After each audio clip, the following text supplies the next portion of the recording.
Assalamualaikum warahmatullahi wabarakatuh. Apa kabar teman-teman? Semoga dalam keadaan sehat walafiat ya, tak kurang suatu apapun. Nah, alhamdulillah kita masih diberikan kesempatan untuk bertemu kembali dalam keadaan sehat dan juga insya Allah selalu bahagia. Amin. Nah, untuk kali ini saya ingin sedikit menyampaikan tentang bab tayamum. Nah, tayamum tersebut masuk ke dalam bab toharoh atau bab bersuci. Nah, nantinya di dalam tayamum tersebut saya ingin menjelaskan beberapa subtema. Ada 7 subtema.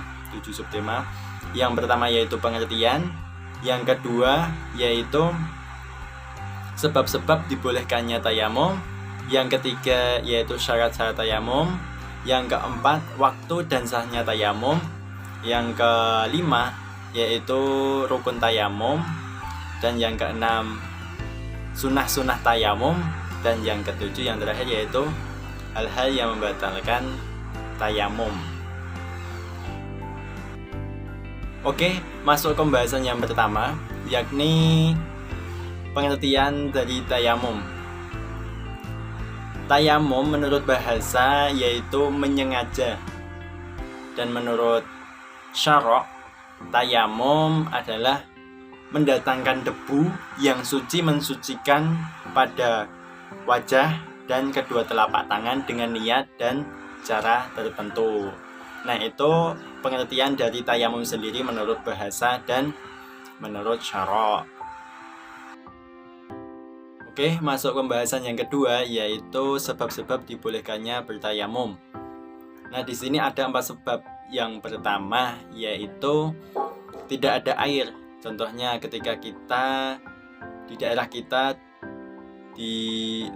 lagi kemarau panjang atau masa paceklik dan di situ tidak ada air sama sekali. Nah, itu diberi keringanan oleh Allah untuk bertayamum. Dan contoh yang lainnya yaitu ketika kita dalam perjalanan, kita tidak menemukan air sama sekali. Kalaupun menemukan itu hanya cukup untuk minum. Dan itu diberikan keringanan oleh Allah untuk bertayamum. Yang kedua yaitu jauhnya air. Ketika di tempat kita tidak ada sama sekali sumber air, ataupun ketika masa kemarau panjang di daerah kita tidak ada sumber mata air sama sekali. Nah, sumber mata air yang terdekat itu lebih dari setengah farsakh, atau dalam kilometernya itu 2,5 km. Nah, itu tidak diwajibkan kita untuk mendatangi sumber mata air tersebut dikarenakan sulit dan jauh. Maka dari itu diperbolehkan untuk bertayamum. Dan sebab yang ketiga yaitu sulitnya menggunakan air. Contohnya ketika kita mempunyai luka bakar di muka atau di tangan, dan itu ketika dikenai air itu kemungkinan bisa memperparah atau menambah rasa sakit mungkin. Itu diperbolehkan untuk bertayamum, diberi keringanan oleh Allah untuk bertayamum, karena menghilangkan kemadharatan itu lebih utama dari mengambil kemanfaatan. Darul mafasid muqaddamu ala jalbil masoleh. Nah, itu. Dan sebab yang terakhir, yang keempat, yaitu cuaca yang sangat dingin atau airnya yang sangat dingin. Contohnya ketika di kutub, di daerah yang bersalju mungkin. Nah, di situ tidak mempunyai kesempatan untuk memanaskan air, tidak bisa memanaskan air, dan jikalau menggunakan air dingin tersebut bisa merusak tubuh atau malah bisa mendatangkan penyakit, itu tidak diwajibkan untuk menggunakan air dingin tersebut, sehingga diperbolehkannya untuk bertayamum. Hal tersebut seperti ceritanya Amr bin As. Amr bin As ketika bertayamum setelah junub, itu beliau tidak menggunakan air tersebut dikarenakan jikalau menggunakan air dingin tersebut dia khawatirkan dia akan meninggal. Itu dalam ceritanya. Maka hal tersebut diperbolehkan oleh Nabi Muhammad untuk bertayamum. Masuk pembahasan yang ketiga, yaitu syarat tayamum. Syarat tayamum di sini ada 5 syarat. Yang pertama yaitu sudah mengetahui bahwa sudah masuk waktu salat.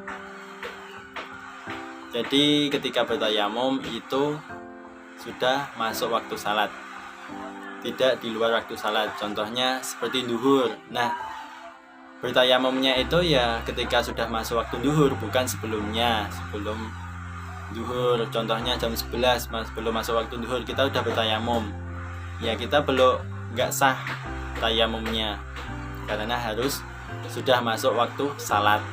Ketika baru masuk waktu salat, nah kita diperbolehkan untuk bertayamum dan untuk melaksanakan satu salat tersebut, tidak untuk salat yang lainnya. Kalau untuk yang lainnya kita harus mentayamumkan lagi, bertayamum lagi. Satu tayamum untuk satu ibadah atau satu salat. Dan syarat yang kedua, syarat tayamum yang kedua yaitu sudah berusaha mencari air setelah masuk waktu salat.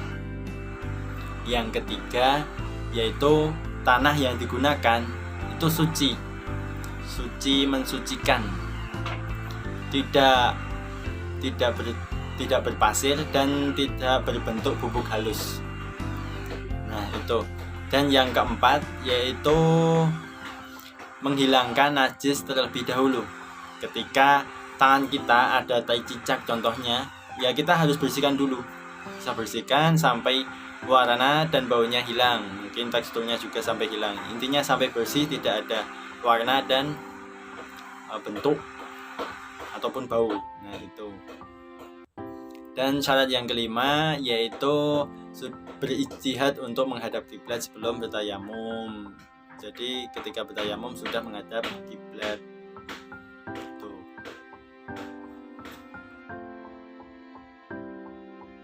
Masuk pembahasan yang keempat yaitu waktu dan sahnya tayamum. Ini sudah saya singgung yang pertama tadi, syarat tayamum yang pertama. Nah, untuk pembahasan yang keempat ini waktu dan sahnya tayamum. Waktu bertayamum itu diperbolehkan ketika sudah memasuki waktu salat. Jadi tidak diperbolehkan mendahului waktu salat. Contohnya seperti tadi, jam 11 kita sudah bertayamum padahal jam segitu belum memasuki waktu duhur. Nah itu tidak diperbolehkan atau tidak sah untuk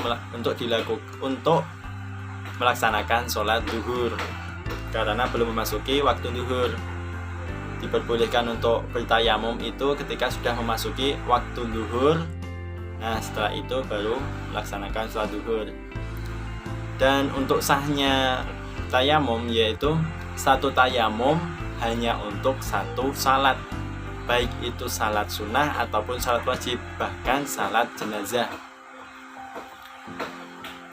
Dan juga sholat-sholat yang itu pun unlimited atau tidak terbatas. Nah itu diperbolehkan hanya untuk satu salat,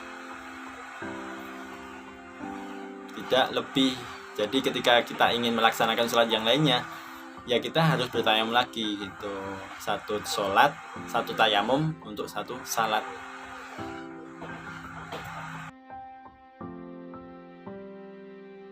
Oke, masuk pembahasan yang kelima yaitu rukun tayamum.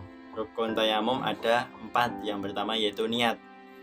Niat dari tayamum itu sendiri yaitu nawaitut tayamuma listibahati sholati fardhul lillahi ta'ala. Untuk waktu penyebutan tayamum itu ada 2 tempat. Yang pertama ketika mengambil debu tersebut, ketika mengambil kita sambil mengucapkan niat tersebut. Dan yang kedua yaitu ketika hendak mengusap ke wajah. Nah, untuk pengucapannya yang wajib itu dalam hati, bukan setelah lisan. Wajib di hati, sunnah di lisan. Nah, itu jangan sampai kebalik. Kita keras ngomongnya tapi di hatinya nggak nyampe sampai hati. Jadi jangan sampai terjadi, utamakan yang hati baru di lisan, karena lisan itu untuk menuntun ke hati, jadi disunahkan, tapi kewajibannya yaitu di dalam hati. Nah, untuk rukun yang kedua yaitu mengusap debu ke muka, yaitu prakteknya gini. Kita mengambil debu, nah kita ketukan antara satu yang lainnya ke tangan agar debu-debu yang kasar terhempas, jadi tinggal debu yang halus. Nah, setelah itu usapkan tangan atau usapkan kedua telapak tangan ke wajah dari atas, dari ujung tangan itu memposisikan di jidat. Nah, jempol untuk yang terakhir, jadi jangan sampai yang jempol terkena terlebih dahulu. Jadi posisinya gini, turun ke bawah, terus baru ketika sampai ke bawah jempolnya menempel di bagian dagu atau jinggot. Nah, setelah itu tarik ke depan, set. Nah, itu untuk wajahnya. Nah, rukun yang ketiga yaitu mengusap kedua tangan. Seperti tadi, kita ambil lagi debu, nah setelah itu disunahkan didahulukan yang kanan. Untuk prakteknya yaitu untuk telapak tangan jangan sampai terkena. Dikhawatirkan nanti ketika diusap debu yang di tangan tersebut juga hilang. Jadi prakteknya gini, disunahkan yang kanan terlebih dahulu, jadi yang kiri, yang jari, yang bagian telapak tangan yang bagian jari ini menempel di bawah tangan, terus ditarik sampai ke belakang, seret, sampai ke siku, putar, terus tempelkan perut telapak tangan yang bagian ini itu di atas. Jadi ketika sampai ke bawah putar, nah ketika perut tangan sudah menempel di bagian atas tangan, tarik set sampai ke bagian punggung jempol, tarik set. Nah, itu seperti itu caranya. Dan untuk yang sebaliknya pun sama, jangan sampai ini atau debu yang ada di telapak tangan ini hilang. Jadi setelah ini set, ambil, putar. Kalau yang terakhir nggak apa-apa, kan udah hilang gitu. Dan untuk rukun yang terakhir yaitu tertib, jangan sampai dari tangan dulu baru muka, jangan sampai, karena tertib itu syarat rukun atau sahnya. Kalau tidak tertib ya tidak sah. Untuk kanan kirinya itu sunnah, jadi tidak masalah. Yang penting dari niat, wajah atau muka, terus tangan. Untuk kanan dulu atau kiri dulu itu sunnah. Sunnah kan diutamakan untuk kanan, jadi tidak dipermasalahkan. Oke, lanjut pembahasan yang ke-6 yaitu sunnah tayamum. Nah, sunnah tayamum di sini ada beberapa sunnah yang terdapat di wudhu tetapi juga terdapat juga di tayamum. Yang pertama yaitu basmalah, membaca basmalah sebelum melakukan tayamum. Yang kedua yaitu mendahulukan wajah bagian atas. Makanya tadi saya menunjukkan telapak tangan yang bagian jari paling atas itu menyentuh bagian atas kepala, terus turun ke bawah, jempolnya yang belum terkena untuk menempatkan di bawah janggut. Gini gitu. Jadi tidak gini, bukan gini, bukan kayak pakai body lotion, tapi langsung dari atas ke bawah. Karena debu beda dari air. Debu sekali usap ya hilang. Ketika diusap di sini, yang di sini hilang, tinggal di sini. Ketika usap di sini udah hilang. Terus di sini pakai apa? Ya pakai ini. Terus yang di bawah pakai apa? Ya itu. Jadi harus atas, seret, bawah nempel, tarik. Nah, itu kemungkinan lebih besar menyeluruhnya daripada dari samping, dari sini ataupun yang lain sebagainya. Tapi disunahkan dari atas sampai ke bawah dengan pelan-pelan, dikarenakan dengan begitu bisa memberikan menempelnya lebih luas. Nah, untuk sunnah yang selanjutnya yaitu mengendahulukan bagian kanan dari yang kiri. Nah, itu semuanya kan gitu kan, memakai sendal ataupun yang lain sebagainya, memasuk masjid, yaitu mengutamakan bagian kanan dari yang kiri. Karena dengan melaksanakan keutamaan, kita akan lebih banyak mendapatkan pahala ataupun hal yang lainnya. Dan sunnah yang selanjutnya yaitu berturut-turut. Nah, berturut-turut di sini berbeda dengan tertib ya. Berturut-turut itu tidak disambi. Contohnya ketika kita setelah mengusap wajah kan seharusnya tangan, tapi kita malah menunda yang tangan untuk mengobrol. Setelah mengusap terus ngobrol sama yang sampingnya, gimana ini, ya jangan gitu, karena itu kesunahannya langsung dilaksanakan langsung dari muka, terus ambil debu lanjut ke tangan, jangan disambi-sambi, jangan ditunda-tunda. Ya, walaupun hal tersebut tidak membatalkan, tapi keutamaannya itu berturut-turut, langsung kesunahannya itu berturut-turut. Ambil debu, ketukan wajah, ambil debu lagi, ketukan atau tutup. Nah, setelah itu langsung ke tangan, jangan ditunda-tunda, jangan menunda sesuatu hal, karena hal tersebut akan memberatkan diri sendiri malah. Nah, sunnah yang terakhir dari yang ada di wudhu tetapi juga ada di tayamum yaitu membaca syahadat dan doa.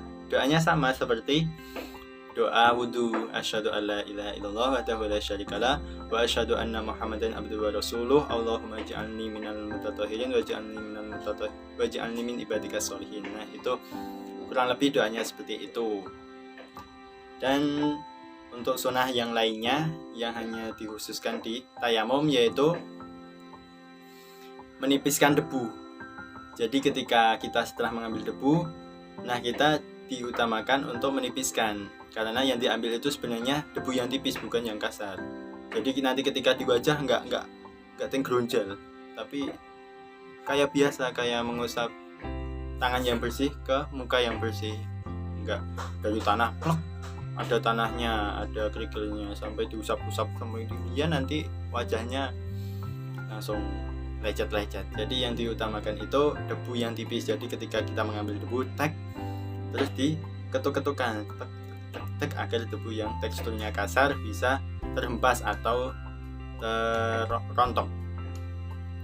Atau dengan cara ditiup, ketika ambil debu tiup, tapi nggak usah berlebihan tiupnya, nanti ludahnya keluar malah kan bahaya.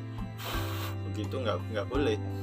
Yang keutamaannya sedang-sedang saja, tidak boleh israf gitu. itu baru digunakan. Nah, dan syarat yang selanjutnya yaitu meregangkan tangan, jari-jari ketika menghembaskan tangan atau mengetukkan tangan, biar debunya tidak terlalu menempel. Ketika gini kan debu-debu yang di sini sela-sela kan terlalu menempel, karena yang dibutuhkan itu debu yang tipis dan tidak terlalu menempel. Jadi benar-benar tipis, debu yang benar-benar suci, teksturnya tidak kasar ataupun seperti tadi debu yang tidak seperti bubuk. Ketika mengambil, pegangkan tangan, ketukan atau ditiup pelan-pelan. Nah, untuk yang terakhir yaitu bagi orang yang memakai cincin itu diusahakan untuk melepasnya, dikarenakan nanti kalau menggunakan cincin, debu yang melekat tidak melekat dengan sempurna di bagian tangan, tapi di cincinnya, karena tekstur debu tidak sama dengan air yang dimana air itu bisa masuk ke sela-sela kecil. Kalau debu tidak bisa. Kalau yang terkena telapak yang kena cincin, ya udah di bawahnya cincin tidak terkena. Jadi diusahakan untuk melepas cincinnya terlebih dahulu sebelum bertayamum, dan ketika bertayamum benar-benar bersih dari apapun, benar-benar pure tangan, tuk muka, ambil lagi, tuk tangan bagian kanan, udah selesai, baca doa gitu. Itu untuk sunnah tayamum, diingat karena sunnah itu juga dari keutamaan dari bertayamum tersebut. Nah, terus masuk pembahasan yang terakhir yaitu hal-hal yang membatalkan tayamum. Di sini ada beberapa hal yang membatalkan tayamum. Yang pertama yaitu sesuatu yang membatalkan wudhu, itu juga membatalkan tayamum, seperti keluar sesuatu dari kubul dan dubur dan lain sebagainya. Dan yang kedua yaitu ditemukannya air. Nah, ketika kita selesai wudhu tetapi kita malah mendapatkan air, nah itu secara otomatis tayamumnya ketika kita bertayamum, setelah itu kita mendapatkan air, nah secara otomatis tayamumnya kita itu langsung batal, tidak boleh digunakan untuk salat. Jadi harus berwudu kembali, setelah itu baru boleh melaksanakan sholat. Nah itu ketika air datang langsung tayamumnya habis atau tayamumnya batal dan harus diganti dengan wudu. Terus yang ketiga yaitu bisa menggunakan air kembali. Nah contohnya ketika kita sakit, luka bakar, tapi luka bakarnya sudah membaik, sudah tinggal belang tok, tapi dia malah bertayamum, yaitu langsung batal karena dia sudah bisa menggunakan air, dan dengan menggunakan air tersebut tidak menimbulkan efek samping apapun gitu. Dan yang terakhir yang keempat yaitu murtad dari agama Islam. Jadi ketika tayamum, selesai bertayamum langsung dia menyatakan murtad, saya keluar dari Islam, dia langsung batal tayamumnya, nggak bisa bertahan. Itu diperhatikan kembali, perhatikan betul-betul hal yang membatalkan tayamum, karena hal tersebut yang menentukan. Ya, yang lainnya juga sama, syarat, rukun atau hal yang lainnya itu harus diperhatikan kembali.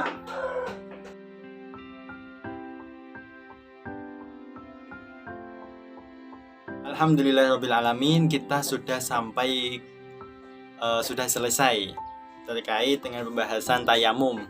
Jangan sampai dilupakan karena tayamum, ilmu tayamum ini sangatlah penting. Tidak ada ilmu yang tidak bermanfaat. Hanya saja bagaimana cara kita mengaplikasikannya. Al-umuru bimaqasidiha. Suatu tergantung dengan niat kita belajar, ya kita menambah ilmu dan karena itu sebuah kewajiban. Menuntut ilmu adalah kewajiban setiap muslim. Wajib itu ilmu agama itu wajib bagi setiap muslim. Nah, sekian dari saya, banyak salahnya mohon maaf. Sampai ketemu di pertemuan yang selanjutnya. Tetap semangat dan jangan lupa bahagia. Bye bye. Assalamualaikum warahmatullahi wabarakatuh.